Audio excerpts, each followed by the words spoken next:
आणि यानंतरची बातमी नवी मुंबईमधून। नवी मुंबईमधील अपक्ष नगरसेवक भरत भोईर यांना एक मोठा दिलासा मिळालाय, कारण न्यायालयाने त्यांच्या नगरसेवक पदावर आणलेली स्थगिती ही उठवली आहे। त्यांनी तिसऱ्या अपत्याबद्दल खोटी माहिती दिल्याचा आरोप त्यांच्यावर होता। शिवसेना कार्यकर्ता सविता लगाडे यांनी या संदर्भात याचिका दाखल केली होती। या संदर्भातला अंतिम निकाल 8 एप्रिलला जाहीर होणार आहे। नगरसेवक भरत भोईर यांच्याशी याच मुद्द्यावर बातचीत केली आमच्या प्रतिनिधी कविता लोखंडे यांनी।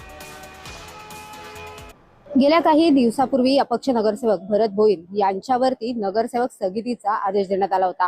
न्यायालयाकडे आज अपक्ष नगरसेवक भरत भोईर यांनी धाव घेतलेली आहे। आपण त्यांच्याशी बोलूया।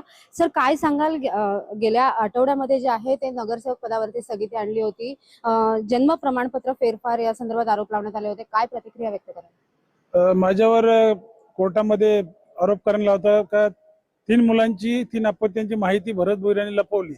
ऍक्च्युअली निवडणुकीला मी पेपर देताना सांगितलं होतं का 3 मुलं आहेत, तिसऱ्या मुलाची जन्मतारीख 10/5/2001 आहे, त्यामुळे तो व्हॅलिड आहे।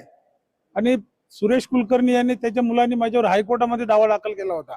हायकोर्टाने दावा फेटाळल्यानंतर त्यांनी ऍक्च्युअली नवी मुंबई महानगरपालिकेच्या आयुक्तांकडे द्यायला होता। तसं न करता तो दिवाणी न्यायालयात गेला बेलापूर येथे। न्यायालयामध्ये त्यांनी एक्सपर्टी आमच्यावर स्टे घेतली। आम्हाला माहिती सुद्धा नाही का त्याने पेपर दिलं काय, तेव्हा पेपर काढायला तेव्हा माहिती झाली आम्हाला। आता आम्ही नवीनच महानगरपालिकेमध्ये नगरसेवक निवडून आलेत।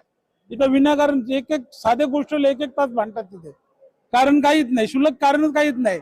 अरे मुद्द्यावर भांडा तुम्ही, लोकांना नवेल त्यांना काही शिकू दे। अर्धा तास विनाकारण बोलत असतात। आम्ही बघितलं होतं सभागृहात, पूर्ण दिवस वेळ घालवतात, काही कारण नाही। हे त्यांना शिकवून दिले का?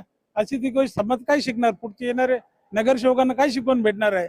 आणि आज सत्याचा विजय झालेला आहे आणि त्या कुलकर्णी हरवलेला आहे। मी त्याला सांगतो आता कुलकर्णीला का आग्र्याच्या मागे लागू नको, तुला ही विनंती आहे माझी। आग्र्याच्या मागे लागला तर मग आगरी दणका दिल्याशिवाय राहणार नाही। कविता लोखंडे, जय महाराष्ट्र, नवी मुंबई।